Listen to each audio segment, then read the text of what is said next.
What is up, guys? Jake from OneHive here with the next weekly stock report for all the clans in the CWL Invite League, plus the war recaps for week 9, all rolled into one little nice tidy ball for your ears' pleasure.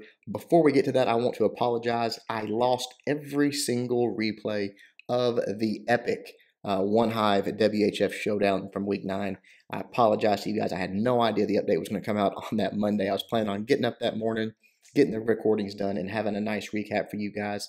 Unfortunately, didn't happen, but a very, very big win and dominant performance by WHF, picking up that win.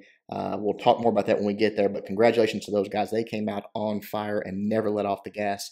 OneHive, not their best performance for sure. But again, we'll talk about that when we get to it. But congratulations to those guys. Keep your head up to all the OneHive guys. And for you viewers, I apologize. I did not get the replays. Just not what I was expecting. All right, let's get into the matchups, though, for week 9. The first one, Dark Looters versus Buy Forever. And Dark Looters getting a narrow victory, 111-110 over Buy Forever. So a very close war there. But moving Dark Looters nonetheless to 7-2, you got to say it's a buy. These guys have proven week in, week out. Doesn't matter who they were. They're in the war. They've never been blown out. They've never had just a bad off day or anything, and just continue to manage to get those wins. Again, great record. Buy them if you can. And then on the other side, Buy Forever. Man, moving to 4-5 with that loss. So not a good record, but wow, they're hanging with Dark Looters. That means they can hang with anybody. It's exactly what that means. So I'm going to leave them at a hold. I want to see what they can do. A couple more wins, and they're going to make it to the playoffs, I think. So they need to buckle down. If they want to get there, they need to pick up these last few weeks of wins and get that opportunity. Because if they can have wars like that, they can make some noise in that postseason. So keep it up, guys. Got you at a hold for now, but I would like to see a couple wins to end the season. Next matchup, Clantanamo Bay versus Immoral Thieves. And man, another barn burner. Clantanamo Bay getting a narrow loss, 112-113. So Immoral Thieves hanging on there. Possibly both of these clans a little bit distracted from surrounding drama. Again, we'll touch on that a little bit more later. But that puts Clantanamo Bay at 5-4. Another clan that needs to pick up another win or two if they want to guarantee that slot, punch their ticket to the postseason, and have a chance at the whole thing. So I'm going to leave them at a hold as well. These are one of these clans that you just never know. They look good, they look off, they look good. But they need to string together a couple wins to guarantee that. One more win will probably get them in, which I think they'll be there. But 2 would be even better. On the other side of so they're at a hold. So just we'll see what they do next week. But I'm expecting a good finish from them. On the other side, Immoral Thieves obviously now moving to 8-1. They had the reversal against Warwells. There was some modding accusations that were proven to be true. And Warwells picks up that loss. Immoral Thieves get the win. So now they're at 8-1 after this win over Clantanamo Bay. Super strong clan. Obviously a buy. One that is already guaranteed a spot in the postseason. So be looking out for those guys for sure. They get focused, buckle down, and they can hang with anybody in the entire league for sure. Next one is Power COC versus North Remembers, and Power COC getting the win only by 1 star, 112-111. We've talked about it on this channel every week. North Remembers continues to get better.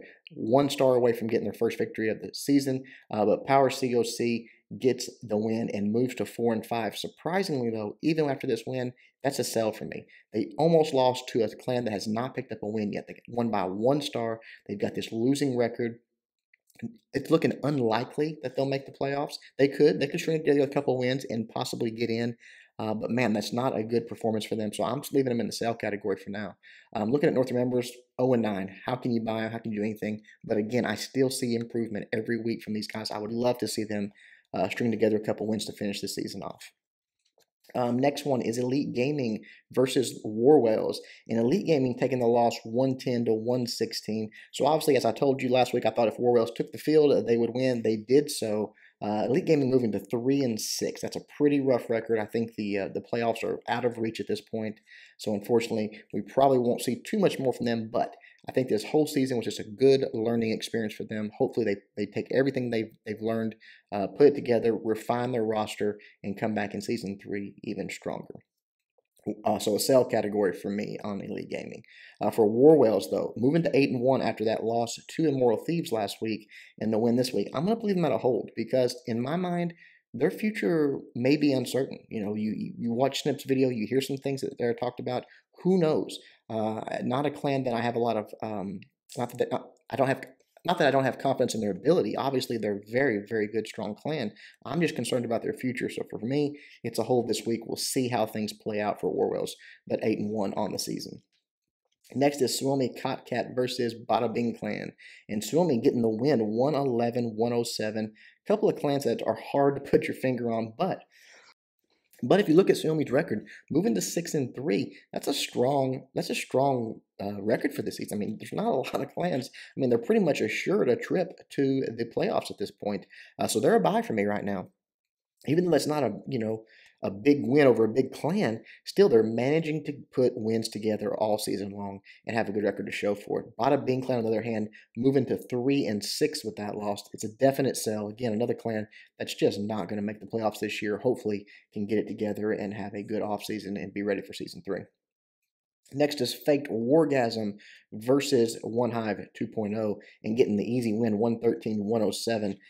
Faked Wargasm moving to 7-2 and a clan that's sort of, just quietly amassing wins. I mean, a 7-2, a very impressive record. So no question, a buy rating for them. They've already punched their ticket. They are going to be going into the playoffs. I can just almost assure you. We'll see what kind of noise they can make there, but they're a buy in the regular season for me. 2.0, on the other hand, obviously moving to 1-8 on that one, just not able to get it done. They look like for a moment they might be building some momentum, but I feel like that is gone at this point. They know that the season is over for them. It's just, they might just be showing up at this point. Hopefully they get things together, though. And again, another clan to hopefully watch for in the offseason and see if they can make a good roster for Season 3. The Lost taking on Killer Bunnies, and the Lost just massacre the Killer Bunnies, 116-106. My goodness, what a war. And from what I understand, they had their attacks done with hours to go in the war. They just went in, mopped the floor with them, dropped the mic, and walk off. They moved to 5-3. Clearly a buy for me. These guys have really surprised, I think, a lot of people coming up from the lower leagues and taking the place of Beast Mode and just really putting on a good performance. They have moved to 5-3 now because, again, last I heard, it was official. It was final. Guantanamo Bay did decline to re-war these guys, so they have to sort of inherit the loss that Beast Mode had early in the season. That's a shame, but it is what it is. 5-3, still a respectable record, still a buy for me. Killer Bunnies, on the other hand, moving to 3-6, another clan that is just not going to make it to the playoffs. I think they're definitely a sell, just not their season for sure. Cold September versus Spartan's Legacy, and Spartan Legacy getting the win, 111-108 over Cold September, putting Cold September at 1-8 on the season. Obviously, they've had their struggles. They've had their they've tried and tried and tried, only picking up that one win over 2.0. So obviously it's a sell. We'll see. We'll see if they even, can recover to the point that they're going to be back in some of these top Premier Leagues and get going again. I really hope so. I really do. Spartan's Legacy is continuing to turn it around. Now, this was not a dominant win, especially over a clan that's had as much trouble as Cold September, but still, moving to 6-3, I think they're a buy. I think they've sort of recovered from the mid-season catastrophe that was that 3-game skid they had, but 3 on, 3 off, and now 3 on. We'll see how they can finish, but a good run so far for Spartan's Legacy. I'm going to keep them in the buy category. Playing with COC, PWC moving to 4-5 with the bye win over Reddit Alchemy. Obviously, Reddit Alchemy out of the league now, so no war there. But I'm going to leave them at a hold. I'm not going to react really to a bye week for them. So we'll see what they can do. I think it's unlikely they make the playoffs, but you never know. You never know. They could. They're still in that little category. If they strung together a couple wins, who knows what might happen? But we'll see. Six Slitzes versus North Watchers. And man, look at this one, guys. Six Slitzes getting upset, 111-112. North Watchers getting the win, putting them at 5-4 on the season. And that's a sell. This is a tough loss for them. That is not a clan that you would expect Success to lose to. So I'm not sure what's going on over there. But in the sell category for sure for me. Something they're just not as strong as they once were. We'll see if they can bounce back, get these last 2 wins. I still think they're going to make the playoffs. I think they're going to be a playoff clan, but maybe first or second round playoff clan if they don't get things together. North Watchers, on the other hand, getting the win. I'm going to go ahead and give them a bye, just because that's a big win for them. Now, no, they're not a playoff. They're not a playoff clan. They're probably not going to be there. In fact, they're definitely not going to be there. Their season's pretty much just the regular season. But man, what a late season big win for them. This could give them tons of momentum into the late season and the off season, and hopefully roll it into the next regular season, season 3 of the CWLs, and maybe make some noise. Who knows? That's a big win for them right there. Impressive performance. Emphatic Elite versus War and Glory. And Emphatic Elite taking the pretty big loss here, 108-114. That puts them to 4-5. And again, another clan that is unlikely to make the playoffs. They could. It's one that could string together a couple of wins, but that's going to be tough for them the way they're performing. I'm going to leave them in the sell category for now. War and Glory, on the other hand, moving to 6-3, probably assured a spot. All they need is one more win, and they're definitely assured a spot, which I think they will get. So they're a buy for me for sure, doing really, really good things over there at War and Glory. Annihilate versus the Swarm, and Annihilate gets annihilated. See what I did there? Moving them to 2-7. 99-115. I have no idea what went on there. That's almost like not showing up. Who knows? Who knows what's going on there? But obviously, things are not copacetic at Annihilate. Definitely a sell for me. On the other hand, the Swarm moving to 9-0, our only undefeated clan at this point, and looking like they may go the whole season without a loss. So the definite big buy there. Next one, the one that we talked about earlier, the War of the Week, OneHive versus WHF. It was hyped. It was exciting. And OneHive just didn't show up, taking the loss 107-112. I mean, this was a bad performance from OneHive. There's no doubt about it. Just did not look like we did last week. Who knows? Props to WHF. They came out. They were pumped. They were focused, and they, like I said, they never let off the gas from the start and get the win, a deserved win. I don't know that anybody could have beat them this week the way they performed. It really was impressive. 7 10v10 triples. Last week they had 1. This week they have 7. I've never seen them perform like that. So if they're peaking at the right time like this, they could be a clan to truly watch out for in the postseason. Obviously, they're going. Both of these clans, OneHive moving to 7-2 with the loss. I'm going to say it's a sell just because that was such a poor performance. I would love to put us at a hold, but my goodness, I mean, that was just not the OneHive that we wanted to see coming into this late season. Almost like we knew we were already assured a playoff spot and maybe just didn't have the focus that we should have for a big war like this. On the other hand, WHF moving up to 7-2 and getting the win. Definite buy again. A clan that seems to be peaking at the right time. Look out for these guys, that they could make some noise for sure, especially if they can continue with performances like they had last weekend. Next one is Mariana Trench versus Tactical Inc. And Mariana Trench taking the loss, 108-111. What is going on, Mariana Trench? Moving to 3-6. This is a clan you cannot figure. They'll score 116 last week and then lose this week to Tactical Inc. with 108. It's unbelievable. It's hard to predict, but they're a sell for me. 3-6. They're not going to the postseason. It just is what it is. They've had a very rough season compared to what I think a lot of people expected from them. I had them way up in the top 10 when the season started in my mind, just obviously not panning out that way. We'll see if they can get things together. Tactical Inc. getting the win, but still, they're themselves at 3-6. I'm still leaving them in a hold category. I would have to see 2 wins from them, and even then they're not going to the postseason, so it's going to be really hard for me to put them in a buy category. Kancha versus Dark Looter Z, and what in the world? We throttled Kancha a few weeks ago. Go back to, like, what was it, week 3 or 4, Dark Looter Z throttled us, and now Kancha turns around and beats Dark Looter Z by 3 stars, putting them up to 4-5. Got to say it's a buy. I think they could string together a couple wins and sneak into the playoffs. Then who knows what would happen. But I think that's a big win for them. Dark Looter Z, oh my goodness, that's a huge win for Kancha. So buy category for them. Dark Looter Z dropping to 6-3, obviously a sell. A couple losses in a row. What is going on over at Dark Looter Z? This is not the same Dark Looter Z we award early in the season, so definitely a sell. Hopefully they can straighten things up. I think they are going to the playoffs. There's no question in my mind, but they've got to get things moving in the right direction. Talking about peaking and stuff like that, they are obviously not peaking at this moment. They need to turn things around before it gets real serious in that postseason. The last one is Midwinters versus Reddit Omega, and Reddit Omega getting the win 109 to 103. Midwinter's dropping to 2-7, a clan that I really thought was trying to position themselves for some late season momentum. It just has not happened though, so they are a sell with a record like that. Got to get rid of them. Reddit Omega, on the other hand, I put them in the same category as Spartan's Legacy. I thought they were going to be super strong. Then I thought, man, what's happening? They're falling apart. And now, late season, they are making a rise again, climbing back up that rankings in my mind. So definitely a buy for Reddit Omega. All right, guys, there it is. That is the weekly recap, the stock report. What does it all mean? I'm about to tell you right now as we jump into our bottom third of the league. Excuse me. Bringing in the rear again, Reddit Alchemy obviously dropped out and no change there. North Remembers with yet another loss, no change at spot 31. At 30, I got 2.0 with, again, no change with right above them, Cold September. These clans have bounced back and forth a little bit, but, you know, it's just who I feel is the strongest at this moment. But with those 1-8 records, I've got all of these guys down at the bottom of the pack for sure. Then you go to 28, Annihilate, dropping 3 spots. 99 stars. What is going on over there? Who knows? But obviously, really, really low on my power rankings for this week. Right above them, Midwinters, dropping 1 spot to number 27. Again, another clan with a 2-7 record. These guys are just sort of bringing up the rear of the pack. It is what it is. Above those guys, Killer Bunnies, dropping 3 spots to number 26.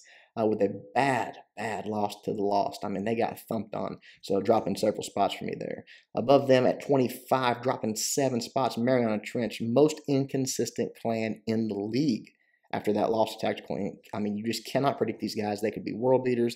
They could just be no-shows.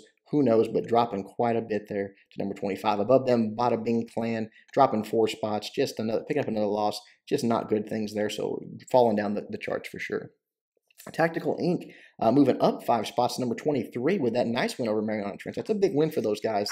So we'll see what they can do in the rest of the season. Again, none of these clans probably going to make the playoffs. Actually, none of them are going to make the playoffs. But they, you know, it matters what happens in the last part of the season for recruiting, for all kinds of stuff. So we'll see. Right above them, dropping 1 spot to number 22, Elite Gaming. They lost to Warwells, but it wasn't too bad. I mean, it is what it is. Hopefully, again, these guys pick up this experience and move forward to the next season. And then finally, just missing our top 20 is North Watchers, moving up 6 spots after that big win over 6S. I can't put them any higher, guys. With a record like 3-6, yes, that's a big win. Yes, that's a lot of momentum. But with that kind of record, they're just not going to break into the middle of the pack in my book. Not yet. Maybe another win or two, and they'll get there. But here you go, guys. It is time for the top 20 and just getting in Power COC. 4-5 on the season, moving up 2 spots after they edged out North Remembers. I mean, if North Remembers had beat them, that would have been a huge loss for them. So they're sort of at the bottom of this 4-5 pack in my mind. PWC gets a bye. They're not moving at all this week at number 19. And then 18, Emphatic Elite, dropping 1 spot after that loss to War and Glory. Right above them, Bye Forever, dropping a spot themselves after that close loss to Dark Looter. So not a lot of movement from them. That was a pretty good war for them, honestly, but still dropping a spot just for a movement of the league. Kancha with that big win and a big move, plus 8 spots to number 16 after beating Dark Looter Z this weekend. Above them, dropping 3 spots, 6 Schlitzes after that loss to North Watchers. Someone, I can't remember where it was, I saw it saying, hey, why is Jake putting War and Glory above 6 Schlitzes in his power rankings? He doesn't know what he's talking about. Well, there you go. That's why I had him below there, because something's not clicking at 6 Schlitzes, and a loss to North Watchers highlights that as you see War and Glory getting wins, 6 Schlitzes losing a few more. No hate to 6 Schlitzes. It's just, you guys question me, and there you go. It pans out just the way I said. Right above them at number 14, moving up 1 spot, Clantanamo Bay. They had a very close war with Immortal Thieves, very impressive war. So even though they get the loss, they move up a spot, and I think it's well-deserved. Those guys, you know, they could be shaping up. I think they're going to make it to the postseason. It's going to be interesting. They need to win a few more wars, but I think they're going to be there. So we'll see how they do. At 13, Suomi Cat dropping 2 spots. They win over the Bada Bing clan, but, you know, just movement around them causes a drop a few spots. Just not a big war for them, so it's hard for them to really gain on a week like that. Dark Looter Z dropping 5 spots. Big loss to Kancha there. Moving to 6-3. Still a good record. Still going to the postseason, but that's a big loss for them, so they definitely fell off the charts some there. and just missing the top 10. Reddit Omega moving up a couple spots with that win over Midwinters. So there you go, guys. That is the middle of the packet as it is, and just moving forward, we're going to jump into this top 10, and barely squeaking in is Spartan's Legacy. I'm not sure that if you would have asked me in about week 5 or 6 if Spartan's Legacy would be in the top 10 again this season, I think I would have said no, but here they are with a 6-3 record, moving up 4 spots and just getting in there. At number 9, as the aforementioned War and Glory, picking up another win over Emphatic Elite and moving up 1 spot to number 9. These guys are ones to watch for sure. They just moving along, getting their wins, and performing well each week, so keep it up. Above them at number 8, The Lost. Also 6-3, moving up one spot after smashing Killer Bunnies. That war was just a bloodbath. Right above them, I've got Faked Wargasm at 7-2, plus 1 spot for them this week. These guys are flying under the radar. They're just sort of moving along. I think it just has to do with their schedule. No real big marquee wins, but they managed to get wins week in, week out, a great record, and a good clan to look for. Obviously, all of these clans assured spots in the postseason and the playoffs. Dropping a spot after that tough loss to WHF was OneHive, and I could have possibly dropped them even below Faked Wargasm, but again, I just feel like nobody could have beat WHF this last weekend. Those guys were on fire. It was like nothing I've ever seen. So yes, we do, obviously drop there, but I still don't know how you could rank us really much lower than that, given some of the wins we've had this season. And then busting into the top 5 with that big win, obviously WHF. Those clans moving to 7-2, plus 1 spot for WHF in the top 5. I'm not sure that I thought that would be something that I would say this season, but man, these guys have proved me and everyone that doubted them wrong. They are a legit clan and one to look out for sure. Right above them, I've got Warwells, dropping to 8-1 after that reversal against Immortal Thieves. So dropping down a couple spots. Actually, I say a couple spots. It's more than that. They're dropping down, what is that? 3 spots on my rankings here from number 1 last week. And the reason I've got them here is, again, I'm not sure about their future. I'm really not. With the scandals and all that stuff, I'm not making a judgment on it. I'm just saying it is up in the air. So we'll see about that. Right now, I've got them at number 4. Above them, Dark Looters, guys, moving up 1 spot, 7-2, but they just show that every week that they never really have those off weeks. Yes, they've taken a couple losses, but they were to very strong clans in very, very close wars. It was just something that they had a tough schedule. It is what it is. But I think they're still way up. And if you matched everybody up, these guys are going to do good. And anybody sleeping on them in the playoffs is going to regret it. Right above them at number 2, I've got Immortal Thieves. That close win over Guantanamo Bay, so it was a little bit shaky, but how could you not put them here? They got the win over Warwells, whether you want to say it was whatever reason. They got the win over Warwells, and they're 8-1 on the season. So for me, number 2 spot right now. And then, of course, at the top, I don't know how you could deny it at this point, the Swarm, the only undefeated clan, 9-0, moving up 1 spot to claim that top spot in the power rankings this week. Guys, there it is. I hope you liked it. Let me know what you think in the comments, if I screwed up or where I've made my biggest mistakes, all that good stuff. Until next time, Jake from OneHive doing my best to help you guys suck less.